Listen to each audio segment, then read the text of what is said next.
Ahora vamos a pasar de lleno a la biografía de Miguel de Cervantes Saavedra. Miguel de Cervantes Saavedra fue novelista, costa, además de poeta, aunque su faceta de poeta no la hemos estudiado tanto, ¿no?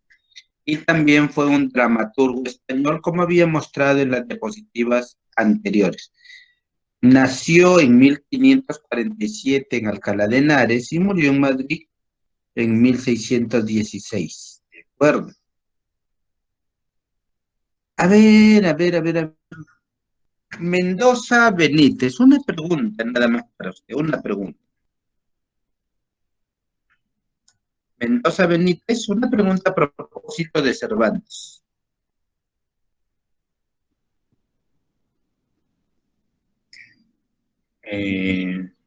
No hay. Mío Rioja, necesito hacer una pregunta. Mío Rioja,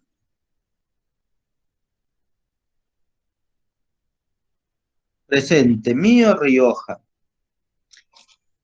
¿Quiénes fueron los otros dos escritores que murieron el 26 de abril de 1616? Posiblemente murieron, ¿no? Yo había explicado que los calendarios no eran similares en esos países.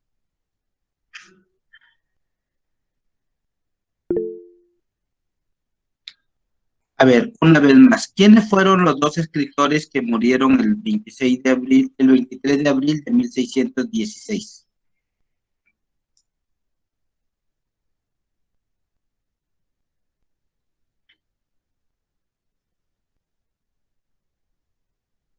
¿Sí? Shakespeare y Garcilaso de la Vega. Ajá, Shakespeare y Garcilaso de la Vega. Claro, ahí me estabas diciendo, ahora sí me habían contestado. Que posiblemente, porque sabes que los calendarios no coincidían, pero es romántico pensar que Cervantes, Shakespeare y el Inca Garcilaso de la Vega murieron el mismo día y el mismo año. Muy bien, Mío Rioja Dayana.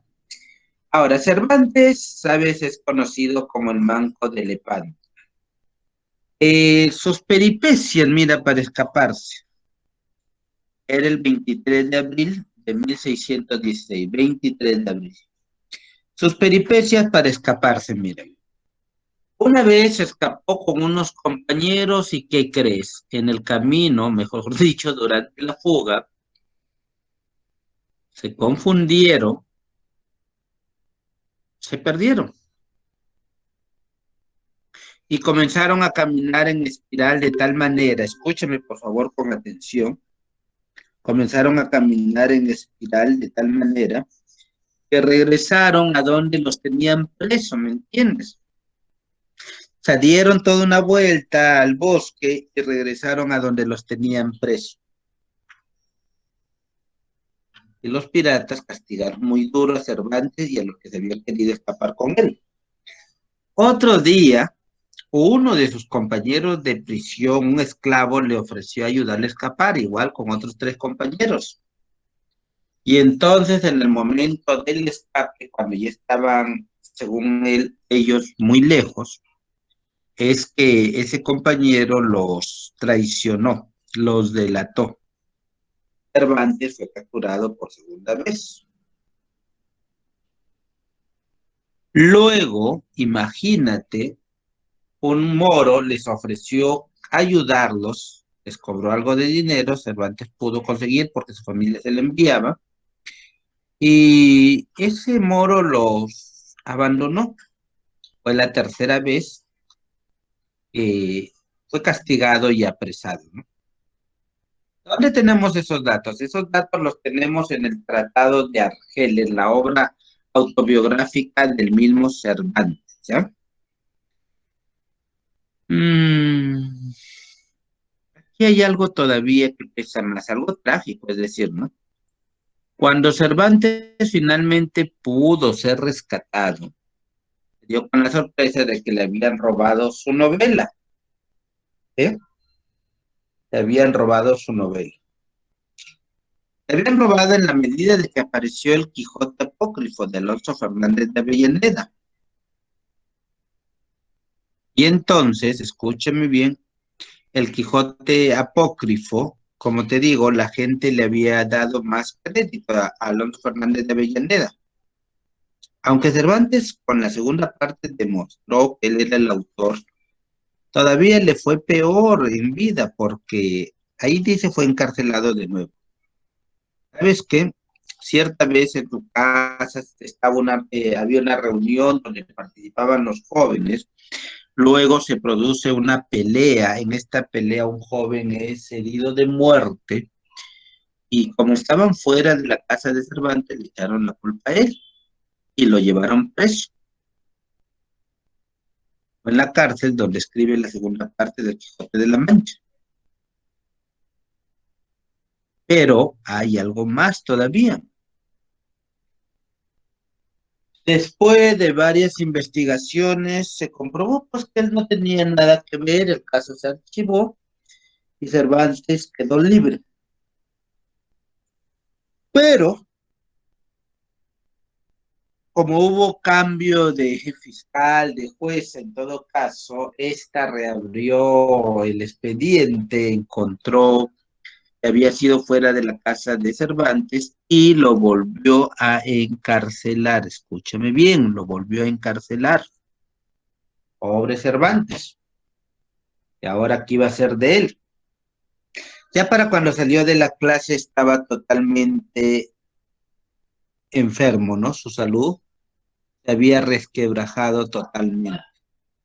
¿Puedes creer que todo eso le pasó al autor del Quijote de la Mancha? ¿Puedes creer que todo eso le pasó a don Miguel de Cervantes Saavedra? ¿De acuerdo? Continuamos entonces. El Quijote de la Mancha es la primera novela moderna, ¿ya? Mira, aquí hay algo muy curioso. Se pensaba que el Quijote de la Mancha era otra novela de caballería. Hay fragmentos que la hacen pasar como una novela de caballería, ¿me entiendes? A ver un instante. Hay fragmentos que la hacen pasar como una novela de caballería, pero nosotros hemos visto, según nuestro análisis, según la crítica literaria, en realidad es una novela que se hizo para burlarse de las novelas de caballería. Muy bien, vamos a continuar entonces.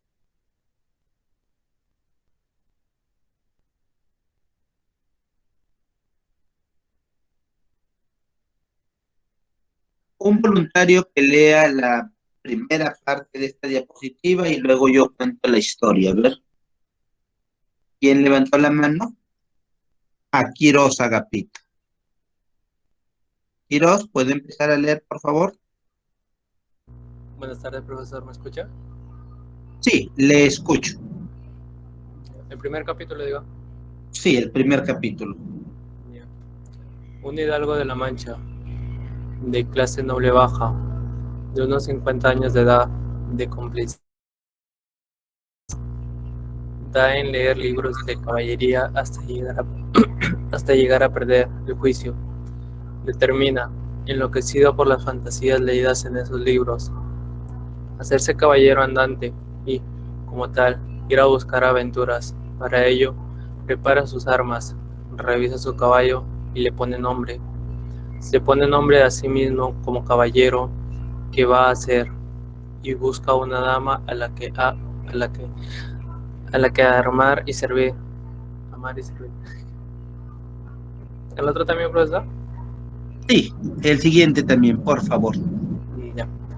Por culpa de su locura, Don Quijote sigue confundiendo lo real con lo imaginario, un rebaño de ovejas con un ejército de emperador moro, llamado Alinfanfarón.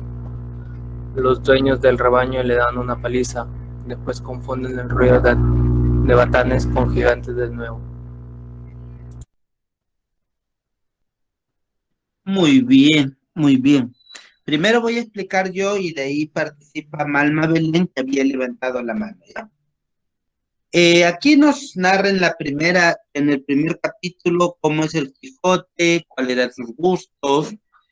Habla, por ejemplo, que los días sábados le gustaba comer carne, pero que de tanto leer sus libros de caballería, el Quijote se volvió loco, ¿no?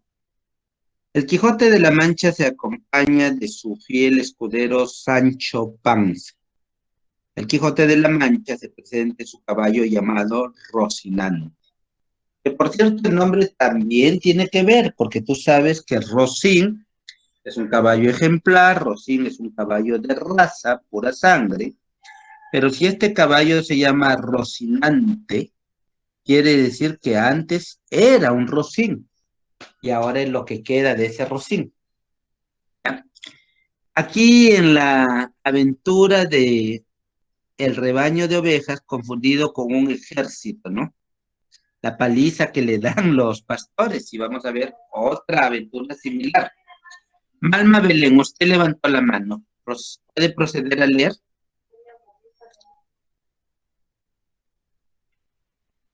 Sí, le doy permiso para que lea Malma Belén. Profesor, leo lo mismo el primer capítulo. Lee toda la diapositiva. Me conviene que lo hagan ustedes porque repasan y tu voz llega a todos los compañeros y dicen, esto es lo que me estaba diciendo. Y cuando vienen el examen, pues tienen más confianza todavía para marcar. Lea, por favor, señorita. Ya. El primer capítulo. Un hidalgo de la Mancha, de clase noble baja, de unos 50 años de edad, de complexión recia, pero seca. Van a leer libros de caballerías hasta llegar a perder el juicio. Determina enloquecido por las fantasías leídas en esos libros. Hacerse caballero andante y así tal ir a buscar aventuras. Para ello, prepara sus armas, revisa su caballo y le pone nombre. Se pone nombre a sí mismo como caballero que va a hacer y buscar una dama a la que amar y servir. Por culpa de su locura, Don Quijote sigue confundiendo lo real con lo imaginario. Un rebaño de ovejas con un ejército de un emperador moro llamado Alifanfarón. Los dueños del rebaño le dan una paliza. Después confunde el ruido de batanes con gigantes de nuevo. Muy bien, señorita. Ahora vamos a pasar a la siguiente diapositiva. Ahí se nos está ilustrando qué le pasaba al Quijote de la Mancha, ¿ya? La aventura jamás imaginada, la aventura jamás contada, la de los molinos del viento, ¿no? Cuando va pasando el Quijote y le dice, mira, Sancho, aquellos gigantes.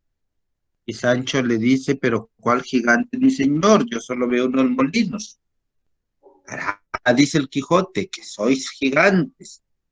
No, dice Sancho, son molinos. ¿Cómo estás ciego, Sancho? Dice el Quijote, son gigantes.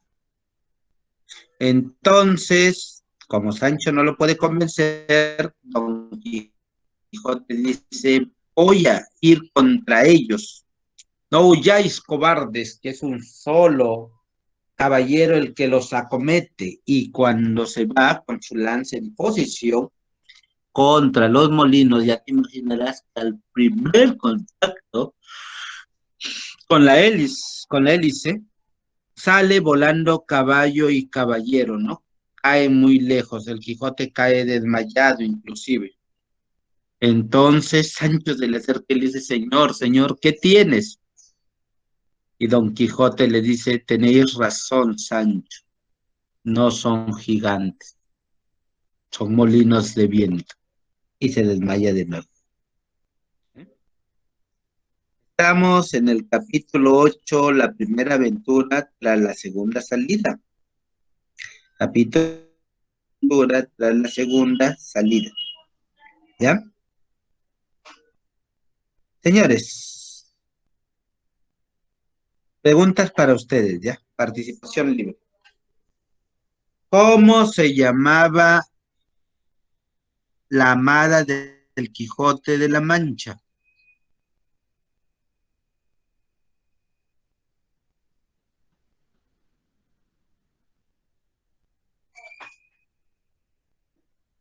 No se quede callado, quinto F, ¿cómo se llamaba la amada del Quijote de la Mancha? Dulcinea del Toboso, muy bien. Dulcinea, bien. García Lixi, Malma, Martínez Villegas, Saori. Eh, ¿Cuál era el verdadero nombre de Dulcinea del Toboso? ¿Cuál era el verdadero nombre de Dulcinea del Toboso? Aldonanza, bueno, hay que acomodarlo. Aldonza Lorenzo. Sí, Aldonza Lorenzo. Bien. ¿Cómo se llamaba el burro que montaba Sancho Panza?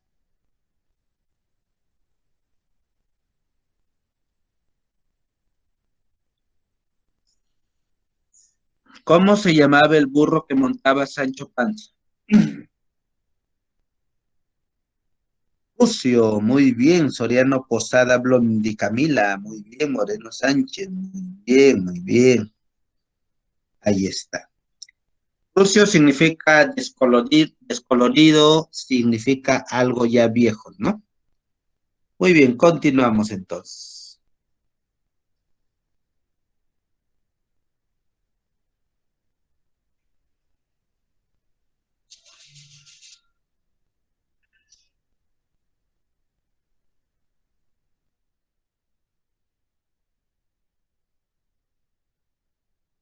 ¿No? Pues creo que también a ti.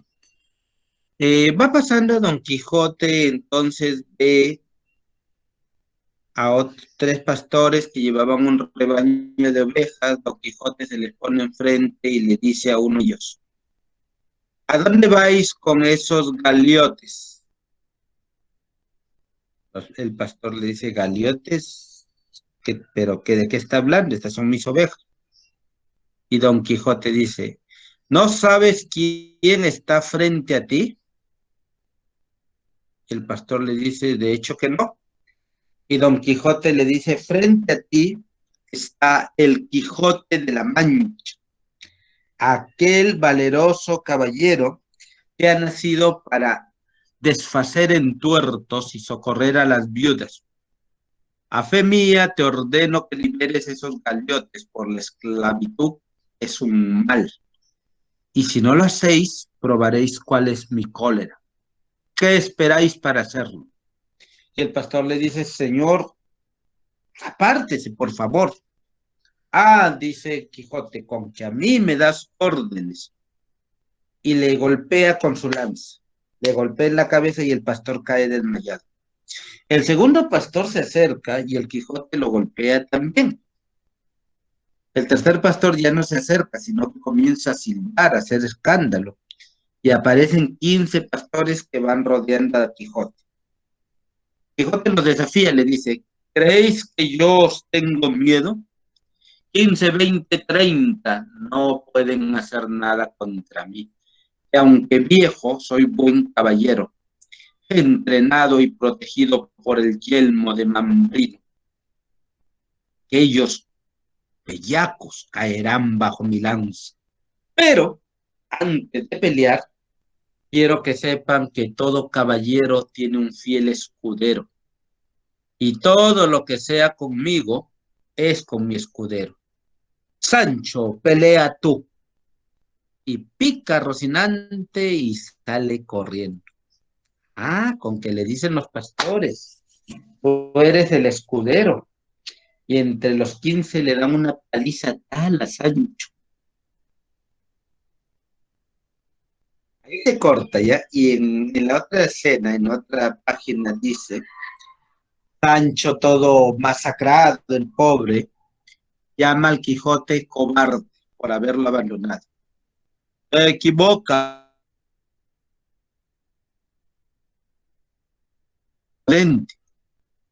y no temerario. El temerario se enfrenta al peligro, no importa lo que le pueda pasar. El temerario se enfrenta al peligro y no mide las consecuencias. En cambio, el prudente sí. Y el valiente es prudente, o sea, yo soy valiente.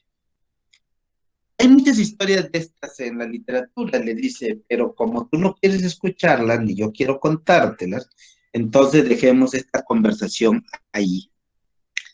¿Qué te parece lo que hizo el Quijote, lo que le pasó a Sancho Panza? Imagínate. Continuamos entonces.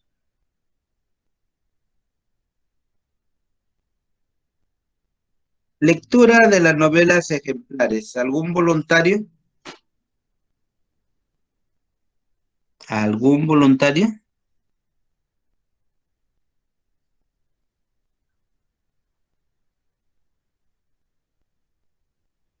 Dos manos levantadas. García Lixi, lea la diapositiva que tenemos en este momento. Ya. Tres voluntarios. Muy bien. Novelas ejemplares entre 1590 y 1612. Cervantes fue escribiendo una serie de novelas cortas que acabaría reuniendo en 1613 en la colección de novelas ejemplares. Cervantes españolizó el género y creó la novela corta en la literatura castellana. Son 12 novelas: La gitanilla, El amante liberal, Rinconete y Cortadillo, La española inglesa, El licenciado Vidriera, La fuerza de la sangre, El celoso extremeño, La ilustre fregona, Las dos doncellas, La señora Cornelia, El casamiento engañoso, El coloquio de los perros. La novela en el siglo XVII.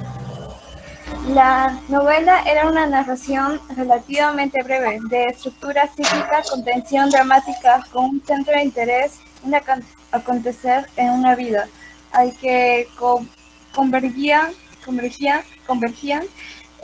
todos los aconteceres, Celina Sabor de Cortázar. La novela es una historia de amor o de engaño con unidad de acción y tensión dramática, que se organiza como los cuentos folclóricos bajo la ley de tres. Alicia Paradí. Muy bien, muy bien. Antes de que lea su segunda compañera, vamos a dar una explicación a lo que estamos observando. Ojo, claro que Cervantes había escrito una serie de novelas cortas y que fueron publicadas con el título de novelas ejemplares. Pero aquí está el dato crucial. Cervantes españolizó este género y creó la novela corta. Novelas ejemplares son 12, más la tía fingida serían 13, aunque 12 es el número oficial. Una vez más, Cervantes españolizó el género y creó la novela corta. Tenemos aparte, a ver, La fuerza de la sangre, el hecho de encontrar a un familiar después de tantos años y tomarlo bajo tus cuidados, ¿no?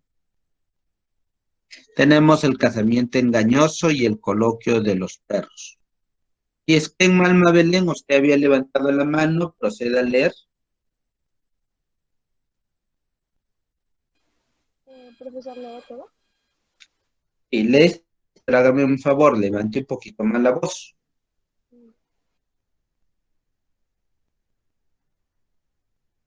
¿Ahora sí? Ahora sí, muy bien. Ya. Novelas ejemplares. Entre 1590 y 1612, Cervantes fue escribiendo una serie de novelas cortas que acabaría reuniendo en 1613 en la colección de novelas ejemplares. Cervantes españolizó el género y creó la novela corta en la literatura castellana. Son 12 novelas: La gitanilla, El amante liberal, Rinconete y Cortadillo, La española inglesa, El licenciado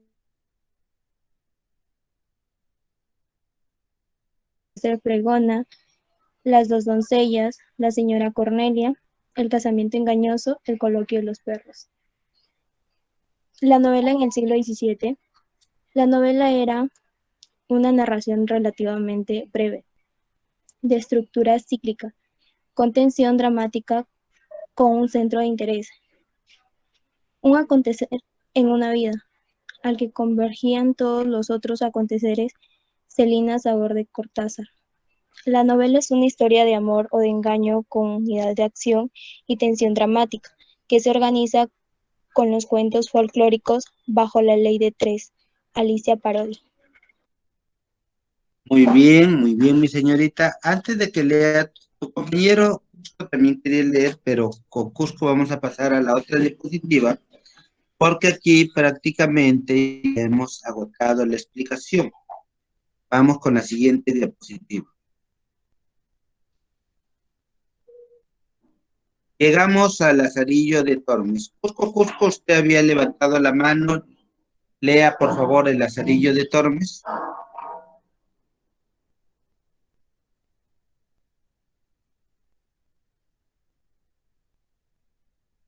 Cusco.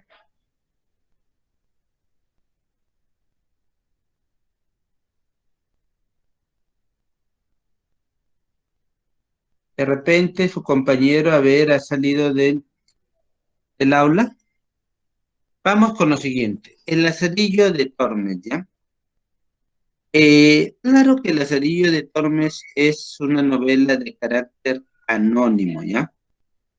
El Lazarillo de Tormes es una novela picaresca del siglo XVI que apareció en el año de 1554. Este libro está escrito en la lengua castellana antigua. No te olvides, por favor, que el Lazarillo de Tormes está compuesto por 7 tratados y un prólogo. Tenemos la novela picaresca en silla. La novela, escúcheme bien, dice: la vida de Lazarillo de Tormes y de sus fortunas y adversidades, más conocida como El Lazarillo de Tormes. Novela anónima, escrita en primera persona y en un estilo epistolar, o sea, como una carta, una sola y larga carta, y cuya edición conocida más antigua data de 1554. Anda haciendo memoria para ver lo relativo a los hechos del Lazarillo de Tormes, ¿de acuerdo? Ahora, continuamos entonces.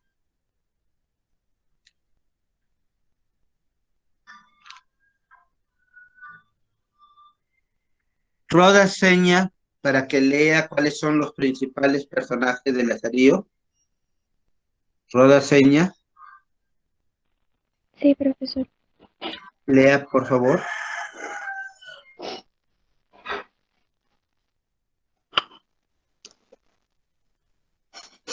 El que dice 2. Toda la diapositiva en realidad debe leer. Ok. ¿Cuáles son los nombres de los personajes principales y secundarios de la obra? Principales: el ciego, el escudero, el clérigo, el burdero, el pintor, el capellán, el alguacil. Secundarios: Tome González, Atona Pérez, Zaida, la criada del arcipreste de San Salvador. Personajes protagonistas: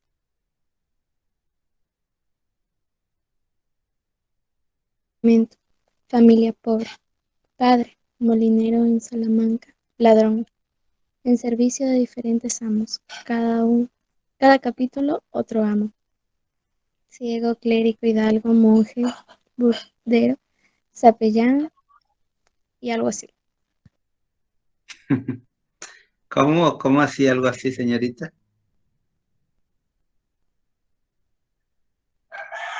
Señorita, ¿por qué dijo algo así? No, algo así. Ay, yo te escuché algo así. No. Ay, disculpe.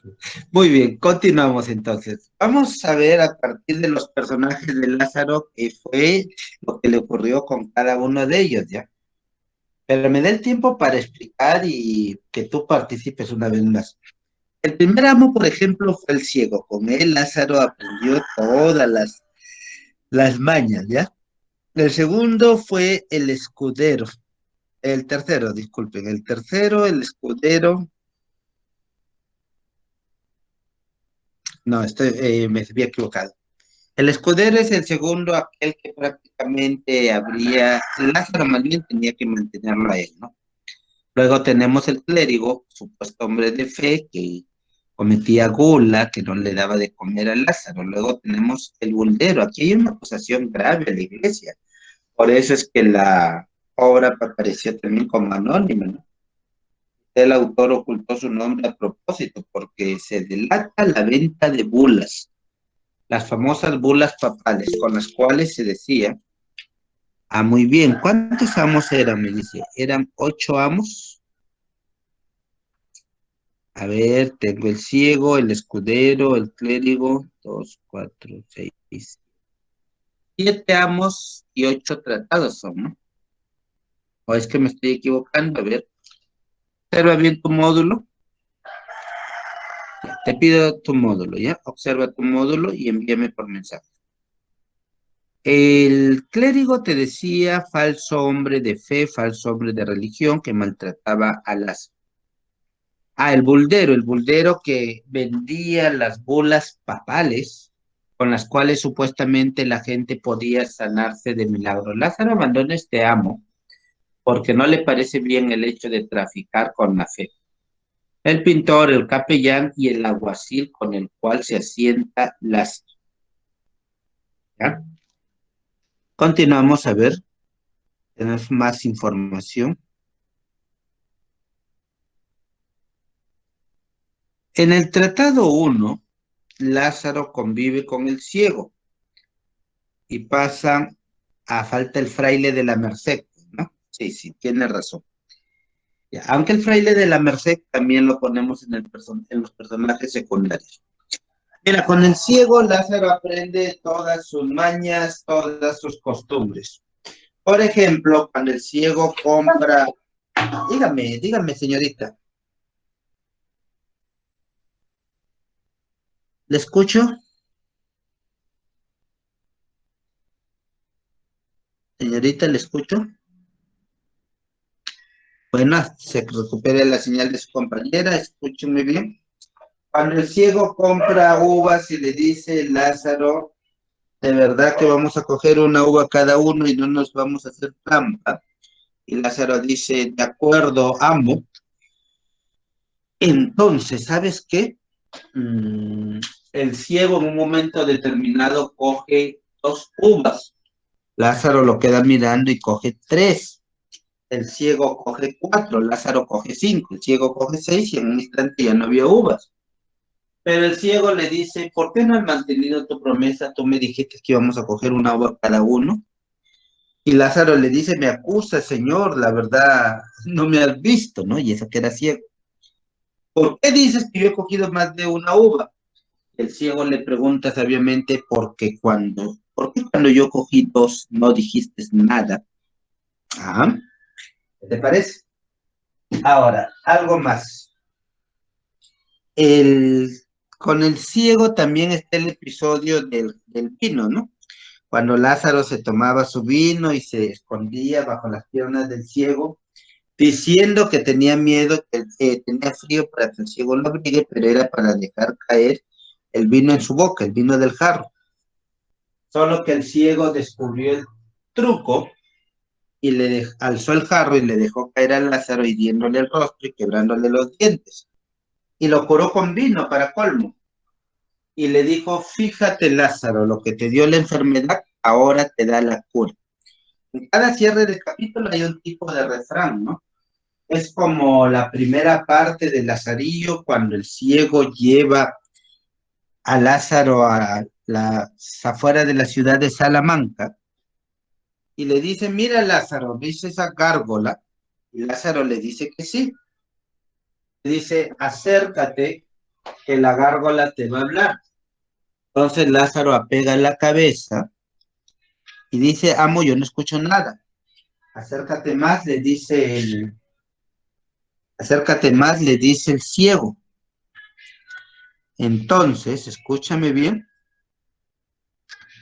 Entonces Lázaro dice, no escucho nada, el ciego lo coge de los cabellos y lo estrella contra la gárgola. Lázaro cae con la frente abierta ante el golpe y el ciego le dice, escúchame bien, pedazo de idiota, las piedras no hablan. Y en el suelo y con la cabeza abierta, Lázaro dice, fue la primera lección que aprendí en mi vida. Las piedras no hablan. Y entonces, ¿sabes qué? para despedirse ya del ciego, para dejarlo, en una noche de lluvia, tenía que pasar un riachuelo. Lázaro le dice, yo no quiero que te caigas, amo. Lo que voy a hacer es, voy a saltar yo y luego te voy a dirigir para que saltes tú. Y el ciego le dice, está bien, hijo, me parece muy bien. Entonces Lázaro dio un tremendo impulso y saltó al otro lado del riachuelo. Y lo alineó al ciego, le dijo, vas a la derecha, más a la izquierda, más al centro. Cuando yo te diga, entonces vas a saltar con todas tus fuerzas para que no te vayas a caer. Ya dijo el ciego, y Lázaro lo había alineado contra un poste. Le dijo, a mi orden saltas, a la una, a las dos, salta ya. Y el ciego saltó, y entonces se dio tal estrellón contra el poste de piedra, por cierto, que cayó con la cabeza abierta. Entonces Lázaro le dijo, aprende, pedazo de idiota, los postes no hablan. Y ahí lo dejó tirado para poder escapar. Es como que se vuelve cruel Lazarillo de Tormes, ¿no? Luego tenemos el segundo tratado. ¿Ya regresó a la sala Cusco Cusco? ¿Ya regresó a la sala Cusco Cusco? Todavía. Carguajulca, Carguajulca Díaz, Presente, profe. léame usted la diapositiva del tratado segundo. Ya, segundo tratado. Luego de escapar del ciego, Lázaro conoce a un clérigo sacerdote que le pide lo ayude en misa. Pensando en que la vida con un clérigo sería buena para él, decide tomarlo como amo. Lázaro descubre que aquel hombre era en realidad mucho más avaro y duro que el ciego que había abandonado. Al conocer la casa del clérigo, Lázaro cae en cuenta de que no habría modo de sacar ventaja de aquel amo. Era una casa con poco o nada, sin al menos comida a la vista con qué matar su hambre. El clérigo tiene pocas posesiones, solo un arca con llave, la cual guardaba allí los panes, del cual no compartía nada con el pobre Lázaro. Muy bien, muy bien. Quiero ilustrarles algo más. Con este clérigo Lázaro comía cebollas, imagínate. Cebollas que él tenía en una alacena con llave, porque a Lázaro le tocaba una cebolla diaria. Cebolla, sí, tal como lo oyes, una cebolla. Cuando venía a visita, le daba la llave y le decía, toma, hijo mío, anda, come y no hagáis sino golosinar. O sea, come poco, ¿no? Los domingos se mandaba a hacer un caldo de cabeza de carnero. Has visto que hay gente que le gusta mucho el caldo de cabeza de carnero con motes y haba y todo eso. Se comía las habas, se comía el mote, luego comenzaba a comer la carne de la cabeza, se comía hasta los sesos y los huesos se los daba a Lázaro, diciendo, toma, hijo mío, aliméntate. Solamente cuando había un muerto y lo llamaban al rezo, y él llevaba a Lázaro como asistente, dice Lázaro que se alegraba. Profesor, ¿se alegraba de que alguien muriera? Sí, porque le daban demasiada comida. Y como el clérigo ya no quería comer, se lo pasaba a Lázaro. Entonces Lázaro comía llorando y decía, Diosito, esta semana manda a otra persona para que yo pueda comer. El mismo Lázaro pensaba que el mal de otros es el bien de uno, el mal de uno es el bien de otro, ¿no? Porque al morir las personas, él por lo menos tenía comida. Finalmente, y para cerrar, no te olvides que Lázaro se hace criado de un alguacil, y este alguacil, viendo la dedicación de Lázaro, le da a su criada para que se case con él. Entonces Lázaro llega a tener casa, comida y esposa. Bueno, casa, comida, un trabajo digno y esposa.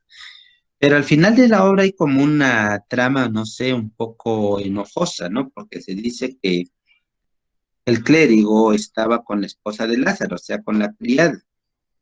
Lázaro le pregunta, de hecho, que ella le dice que no, pues, ¿cómo le decir que estaba con el patrón?